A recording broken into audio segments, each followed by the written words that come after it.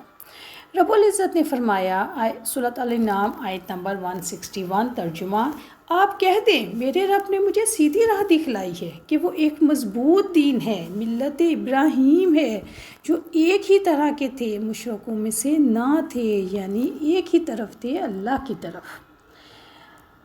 ثم اوحینا الیک ان اتبع ملت ابراہیم، سورۃ نحل آیت نمبر 123 میں اللہ تعالیٰ فرماتے ہیں ترجمہ، پھر ہم نے آپ کی طرف وحی کی ہے کہ آپ ابراہیم کی ملت کی پیروی کریں۔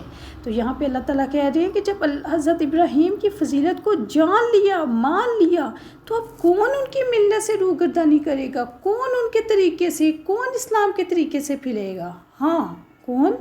الا من صافیہ نفسہ، صرف وہی شخص پھر سکتا ہے جس نے اپنے آپ کو جاہل رکھا اور خسارے کے سودے میں اپنے آپ کو بیچ ڈالا۔ اس کا مطلب یہ ہے کہ اس سے بڑھ کر عقل مند کوئی نہیں جو ملت ابراہیم پہ رغبت رکھتا ہو، یقیناً وہ انسان عقل مند ہے، اور اس سے بڑھ کر بے وقوف کوئی نہیں جو ملت ابراہیم کو چھوڑ دے۔ وَلَقَدِ اصْطَفَيْنَاهُ، اور یقیناً ہم نے ابراہیم علیہ السلام کو دنیا میں چن لیا تھا۔ اللہ تعالیٰ نے حضرت ابراہیم علیہ السلام کی دنیا کے حالات کے بارے میں یہاں پہ ہمیں خبر دی ہے کہ ہم نے ان کو چن لیا تھا، ان کو ہم نے ایسے اعمال کرنے کی توفیق دی جن کی بنا پر وہ دنیا میں بھی نیک لوگوں میں شامل ہوئے اور آخرت میں بھی ان لوگوں میں شامل ہوں گے جو بلند درجات پر ہوں گے۔ وَإِنَّهُ فِي الْآخِرَةِ لَمِنَ الصَّالِحِينَ، یقیناً ان کے اعمال کی وجہ سے ہی ان کو یہ درجہ ملا۔ تو پیاری بہنوں، سوچنے کی بات یہ ہے کہ ابراہیم علیہ السلام کیسے انسان تھے کہ قرآن حکیم اس مقام پہ ان کا یہ ایسا تعارف پیش کر رہا ہے کہ وہ دنیا میں بھی کامیاب ہو، آخرت میں بھی کامیاب۔ اگر ہمیں اس کا پتہ چلے تو پھر یقیناً ہمیں بھی کوشش کرنی چاہیے کہ ہم بھی وہ والی خصوصیات اپنے اندر لانے کی کوشش کریں۔ ابراہیم علیہ السلام کے بارے میں جو قرآن حکیم میں تعارف پیش کیا گیا، جو ان کی خصوصیات بیان کی گئیں، اس میں نمبر 1 یہ تھی کہ وہ اللہ تعالیٰ کی تمام آزمائشوں میں پورا اترنے والے تھے۔ نمبر 2، سب لوگوں کے پیشوا امام تھے، یعنی سب لوگوں کو آگے لے کے چلنے والے تھے اسلام کے راستے۔ نمبر 3، اسی وجہ سے چونکہ وہ پیشوا تھے اور تمام آزمائشوں پہ پورا اترے تو پھر اللہ تعالیٰ نے ان کو برگزیدہ کیا، یعنی ان کی ہر لمحے کی دعا کو قبول کیا۔ اللہ اکبر، اس میں نشانیاں ڈالیں، اور آپ یہ دیکھتے ہیں کہ حضرت ابراہیم کی عبادتوں میں کتنی نشانیاں ہمارے لیے۔ سب سے پہلے کہ جہاں وہ عبادت کے لیے کھڑے ہوتے تھے اس کو مستقل جائے نماز بنانے کا حکم دے دیا، خانہ کعبہ اللہ کے گھر کی طرف۔ نمبر 4، وہ اللہ تعالیٰ کے گھر کو پاک صاف رکھنے والے تھے۔ نمبر 5، وہ اللہ تعالیٰ سے اپنی ذات، اپنی اولاد اور اپنی قوم کی دنیا اور آخرت کی بھلائیوں کے لیے دعائیں کرنے والے تھے۔ اللہ اکبر۔ نمبر 6، ان کی کیا خصوصیت تھی کہ وہ اللہ کا گھر بنانے والے تھے۔ نمبر 7، وہ اللہ تعالیٰ سے اپنی ذات، اپنی اولاد اور اپنی قوم کی دنیا اور آخرت کی بھلائیوں کے لیے دعائیں کرنے والے تھے۔ وہ یکسو حنیف تھے۔ نمبر 8، وہ صالح اور مسلم تھے۔ اور نمبر 9، وہ اپنی اولاد کو اللہ تعالیٰ کی اطاعت کی نصیحت کرنے والے تھے۔ اللہ اکبر۔ اللہ تعالیٰ کن خصوصیات کی وجہ سے کسی کا انتخاب کرتے ہیں؟ پیاری بہنوں، اللہ تعالیٰ اسلام یعنی مکمل اطاعت اور فرما برداری، احسان یعنی نیکی کا اعلیٰ معیار، اخلاص اور رضائے الہی کو پیش نظر رکھنے، وفاداری، یکسوئی اور فرما برداری کی وجہ سے انتخاب کرتے ہیں۔ جس شخص میں یہ کوالٹیز آ جائیں یقیناً وہ اللہ تعالیٰ کا انتخاب ہے، اور اگر ہم چاہتے ہیں کہ ہم بھی اللہ کے قریب ہو جائیں تو ہمیں بھی ان خصوصیات پر عمل کرنا چاہیے۔ حضرت ابراہیم علیہ السلام نے تو سب لوگوں کو دین کی دعوت دی، سب لوگوں کو دین کی طرف بلایا، تو پھر آہستہ آہستہ یہودی، عیسائی اور کفار مکہ سبھی اپنے آپ کو ان سے منسوب کرتے ہیں کہ ہم ابراہیم کے بیٹے ہیں، ہم ملت ابراہیم پر چلنے والے ہیں، تو پھر وہ آپ صلی اللہ علیہ وسلم کے مخالف کیوں ہو گئے؟ کیوں ان کے دین سے پھر گئے؟